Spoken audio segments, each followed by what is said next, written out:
اب یہاں حالات ایسے تھے، رسول کریم صلی اللہ علیہ وسلم کا یہ شہزادہ اب گھر میں کوئی باقی نہیں تھے، اور پیاس کی شدت ایسی تھی، دوپہر کا وقت، کڑی دھوپ، عاشورہ کا دن، اور آج بھی جائیں آپ کربلا کی جو گرمی ہے، گرمیوں کے موسم میں جاؤ گے تو تمہارے پیر جل جائیں گے، اگر بنا چپل کے تم نے وہاں پر چلنے کی بھی کوشش کی تو تمہارے پیروں میں آبلے پڑ جائیں گے۔ ان شہزادوں کے پیروں سے چپلیں تک چھین لی گئی تھی، گرم ریت پر انہیں دوڑایا گیا تھا۔ حسین ابن علی نے بے کسی اور بے بسی کی طرف دیکھا، آپ کے بھائی عباس علمبردار کھڑے ہوئے، کہا مولا مجھے اجازت دے، میں کسی طرح ان سے بھڑ جاؤں گا اور پانی لے آؤں گا۔ کہا کہ پانی کا چھوڑ دو، ہمارے گھر کی فکر کرو۔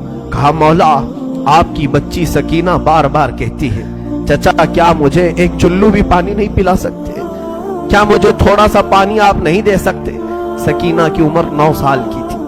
9 سال کی بچیاں ہمارے سامنے میرے عزیزوں وہ کلیاں ہوتی ہیں، وہ پیار کرنے کی ہوتی ہیں، محبت سے دیکھنے والی بچیاں ہوتی ہیں۔ ہم تو کانٹا بھی چبھنے نہیں دینا چاہتے ہماری بچیوں کو۔ سکینہ بے یار و مددگار خیمے میں جب اپنے چچا کو پکارنے لگی، کیا چچا سارے شہزادے پانی سے پیاسے چلے گئے، کیا بچیوں اور عورتوں کو بھی پانی نہیں دیا جائے گا؟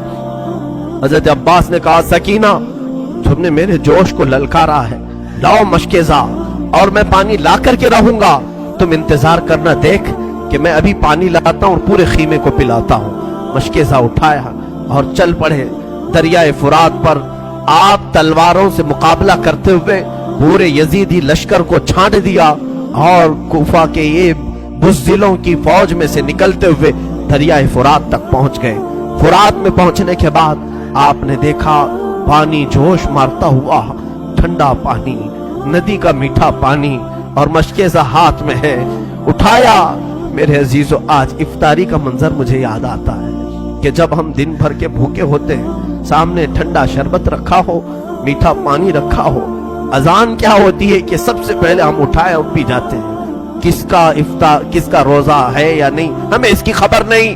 مولا عباس کو دیکھو، چلو اٹھایا اور کہا کہ میں تھوڑا پانی پی لوں پھر مشکیزے میں بھروں۔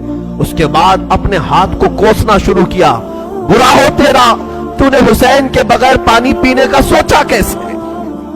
چلو سے پانی پھینک دیا اور کہا مولا حسین اپنے خیمے میں پیاسے، بچے تڑپ رہے ہیں اور عباس یہاں پہنچ گیا ہے تو کیا پانی پی لے گا؟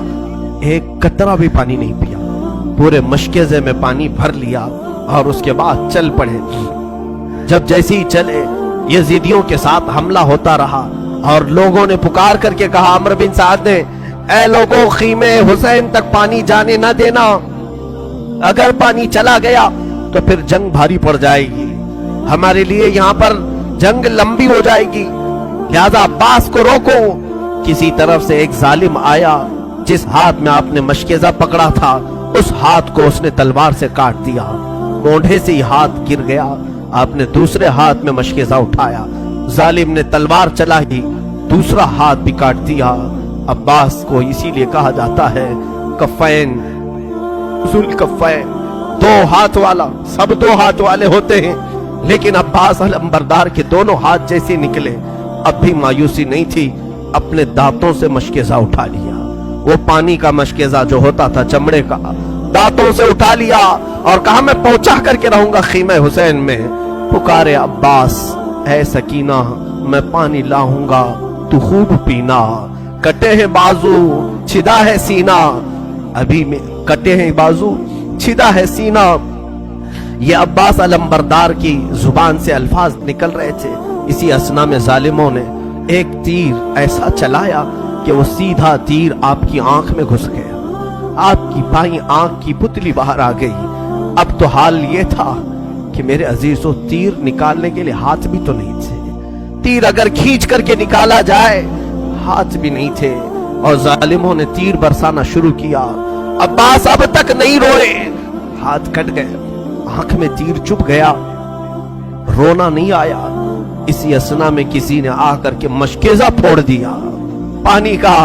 عباس کا صبر نہیں ہو سکا، چیخ نکل گئی، ہائے مردود تو نے کیا کیا، میرے ہاتھ لے لیا، آنکھ پھوڑ دیا۔